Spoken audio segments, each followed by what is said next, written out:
Kevin Brown adjusted the cap. The uniform felt strange on his shoulders. Wrong, somehow. His father had worn one just like it, 30 years ago, when he started the company from nothing. Now Kevin owned all of it. 19 states, 3,000 employees, Brown Elite Transport. But the Dallas numbers didn't make sense. Revenue down 37%, clients leaving, complaints piling up. His managers blamed the market, said it was temporary. Kevin didn't believe them. Sometimes you have to see things from the bottom, so he did something no one expected. He went undercover as a driver. You the new guy? Kevin looked up from the hood he was polishing. The man standing over him had slicked hair, expensive watch, smile that didn't reach his eyes. Frank William, dispatch supervisor. Yes, sir. First day. Kevin, Jackson. Frank circled him. Slow, deliberate, like a predator sizing up prey. Jackson. Let me guess. Community college? Some certificate that says you know how to drive? Kevin kept his voice steady. Yes, sir. Frank laughed. Not the kind that invites you in, the kind that cuts. Here's how it works, Jackson. You give me 15% of every tip. Call it a garage fee. You do what I say. And you keep quiet about what you see. Kevin's jaw tightened. 15%. Extortion. Right under his company's name. Understand? Frank stepped closer. Yes, sir. Good. Because drivers like you? Frank tapped Kevin's chest. Hard. Replaceable. Kevin nodded. But inside he was already taking notes. The next week, Kevin watched everything. Frank assigned the worst shifts to drivers who didn't pay. Late nights, bad neighborhoods, broken down cars that barely started. The mechanics used cheap parts and charged for premium ones, pocketed the difference.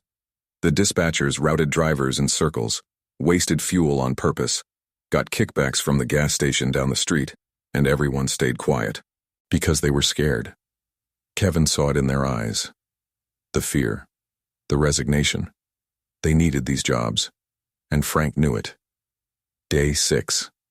Kevin was wiping down a sedan when he heard Frank on the phone. Yeah, Brown Elite is finished in Dallas. 6 more months we'll have all their clients. Then I'll bring the best drivers to your company. Pause. The CEO? Some rich kid who inherited everything. Probably never worked a real day in his life. Doesn't even know how to change a tire. Frank laughed. He'll never figure it out. Kevin stood frozen, fists clenched so tight his knuckles turned white. That night, he sat in his hotel room. Not the Ritz. A Motel 6 off the highway, thin walls, flickering light, stale air. His father had built this company one ride at a time, one satisfied customer at a time, treated people like family, paid hospital bills out of his own pocket, cut his own salary during the recession before laying anyone off. And Kevin had let it rot from the inside. The humiliation wasn't just his, it was generational. He'd failed his father's legacy. But something changed over those weeks. Kevin met people, real people who still believed in what the company used to be. There was an older driver, maybe 65, gray hair, kind eyes, who'd been with the company 22 years. He didn't pay Frank's fees, got punished for it every single day. Still showed up with a smile. Why do you stay?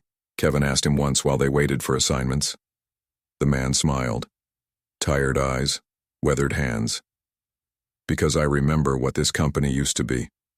Your father, Mr. Brown, he treated us right. When my daughter got sick with cancer, he paid her hospital bills, every single one. Never asked for it back. He paused, looked out at the garage. I keep hoping his son is the same kind of man. Kevin felt something crack inside his chest. This man still had faith, even when Kevin had been blind. Then there was a woman, maybe 30, part-time driver, single mother, studying accounting at night school. Her name tag said her first name, but Kevin didn't ask for more. Not yet. Why do you stay? Kevin asked her one afternoon. She looked away, hands gripping the steering wheel. I need this job. I have 2 kids, 8 and 5. Her voice dropped. But Frank, he made it clear what he wanted from me. When I said no, he cut my hours to almost nothing. Her voice broke. I'm barely making rent. But I can't. Kevin didn't say anything, couldn't trust his voice, but he made a promise right there. She wouldn't have to wait much longer. 3 weeks in, Kevin had everything documented. Photos of Frank's ledger showing the extorted fees, videos of mechanics installing cheap parts, recordings of dispatchers discussing their kickback schemes, names, dates, amounts. Over $4 million stolen in 2 years. He could fire everyone involved, bring in new management, fix it from the top down. Quick, clean, efficient, the business school approach. Give people a chance at redemption. Not a free pass, but a chance. The decision came one evening. Kevin was in the garage, pretending to check tire pressure. He heard Frank's voice echo off the concrete walls.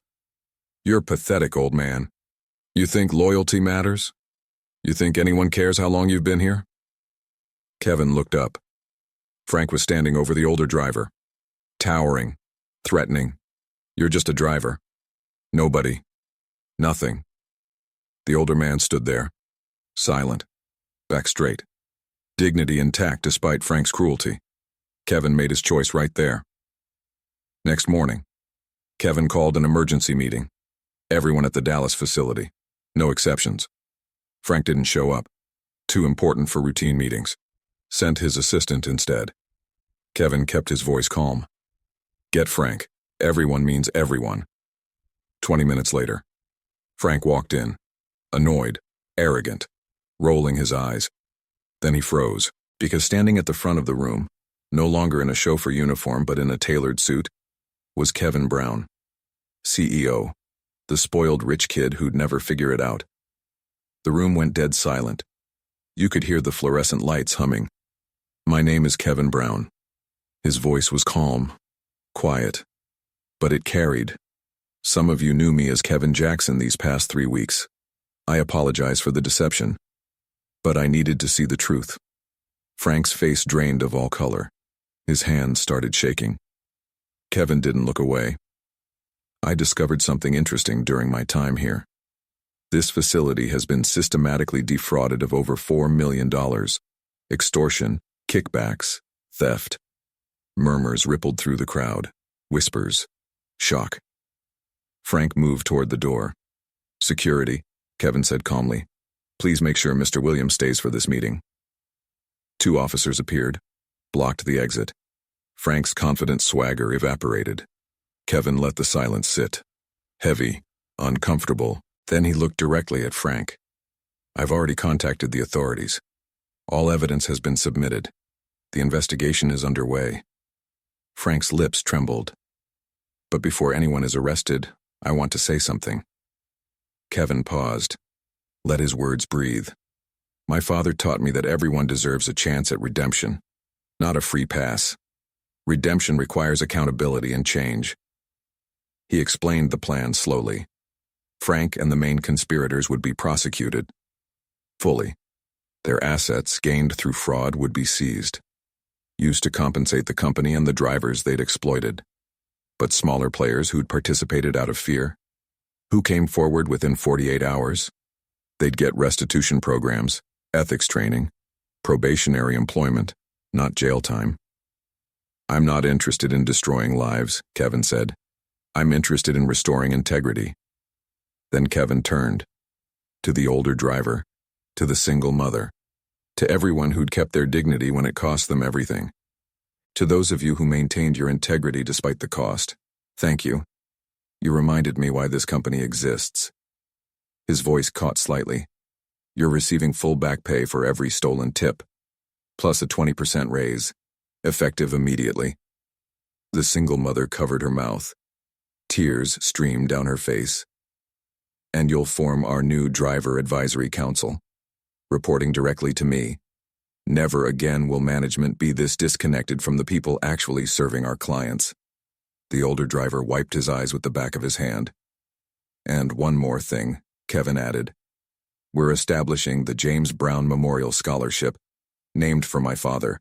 Full funding for any employee or their family pursuing education, transportation, business, accounting, whatever helps you build a better future. Because my father believed dignified work and continuous learning go hand in hand. In the back of the room stood Pamela Phillips, regional director. She'd been there the whole time, watching, silent, taking it all in.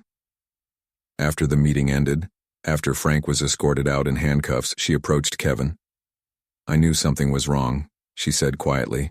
"The numbers didn't add up, but I didn't know how deep it went. I should have looked harder, should have come to you sooner." Kevin met her eyes, saw genuine regret there. "You're looking now," he said. "That's what matters."